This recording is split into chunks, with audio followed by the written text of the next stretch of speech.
نحمده ونصلي ونسلم على رسوله الكريم معزز السامعین السلام علیکم ورحمۃ اللہ تعالی وبرکاتہ۔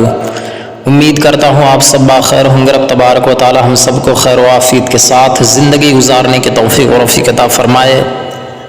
آج میری گفتگو کا جو موضوع ہے وہ آپ اسکرین پر ملاحظہ فرما رہے ہیں، اسی کے ضمن میں چند باتیں اختصاراً پیش کروں گا۔ آپ سے گزارش ہے آپ باغور اور سماعت فرمائیں اور اپنے دوست احباب تک پہنچا کر ثواب دارین حاصل کریں۔ درود پاک پڑھ لے تو بات آگے بڑھ جائے۔ صلی اللہ علی النبی الامی و آلہ صلی اللہ علیہ وسلم، صلاۃ و سلام علیک یا رسول اللہ صلی اللہ تعالی علیہ وسلم۔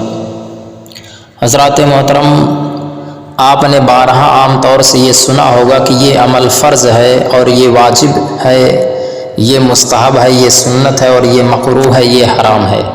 لیکن کیا آپ نے جاننے کی کوشش کی کہ اگر نماز میں کوئی عمل فرض یا واجب ہے تو اس کے چھوٹ جانے سے نماز پر کیا اثر پڑے گا؟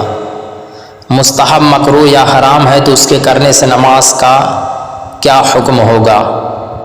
اور یہ تو میں نے جو ہے ایک نماز کی مثال دی ہے، حالانکہ ہماری پوری زندگی میں جو بھی اعمال ہوتے ہیں، چاہے روزہ ہو یا زکوٰۃ ہو یا حج ہو یا زندگی کے دوسرے کام ہو، ان میں کچھ کو شریعت نے فرض قرار دیا ہے اور کچھ واجب ہے، کسی کو مستحب کہا اور کسی کو سنت کہا اور کسی کو مکروہ، کسی کو حرام۔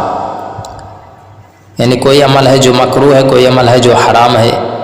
تو چلیے اس کے بارے میں تفصیل سے جان لیتے ہیں کہ اصطلاح شرع میں ان تمام چیزوں کا کیا مطلب ہے۔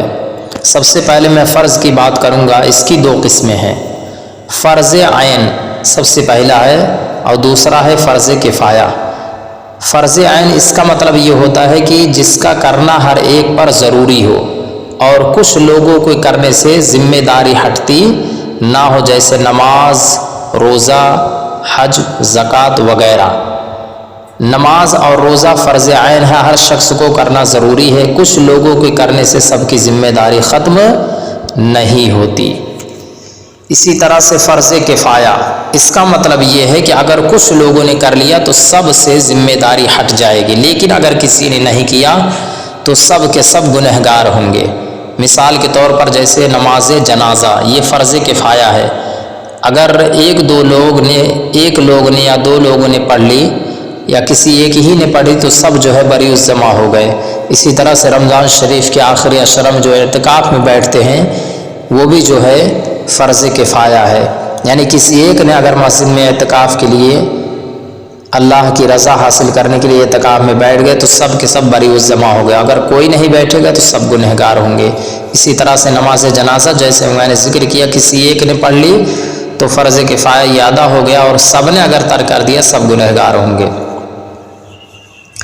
تو اسی طرح سے پیارے یہ فرض کی بات رہی، اب آئیے واجب کی بات کر لیتے ہیں۔ اس کو اس طرح سمجھیے کہ اگر نماز میں کوئی عمل واجب ہے تو اس کے چھوٹ جانے سے سجدہ سہو واجب ہوتا ہے، جیسے وتر کی نماز میں دعائے قنوت پڑھنا واجب ہے، لیکن آپ پڑھنا بھول گئے تو آپ کو سجدہ سہو کر لیں، آپ کو جو ہے سجدہ سہو کرنا پڑے گا، اس سے جو ہے اس کی بھرپائی ہو جائے گی۔ لیکن اگر کوئی عمل فرض ہے تو اس کے چھوٹنے سے آپ کو نماز دہرانی پڑے گی۔ فرض چھوٹے گا تو نماز دہرانی پڑے گی، اور اگر واجب چھوٹ جائے تو سجدہ سہو کرنے سے نماز مکمل ہو جائے گی۔ اب آئیے سنت کی بات کر لیتے ہیں۔ اس کی بھی دو قسمیں ہیں، ایک ہے سنت موقدہ، دوسری ہے سنت غیر موقدہ۔ سنت موقدہ جس کی تاکید کی گئی ہو، جس کو جان بوجھ کر چھوڑنے والا گنہگار ہوگا اور کرنے والا ثواب حاصل کرے گا۔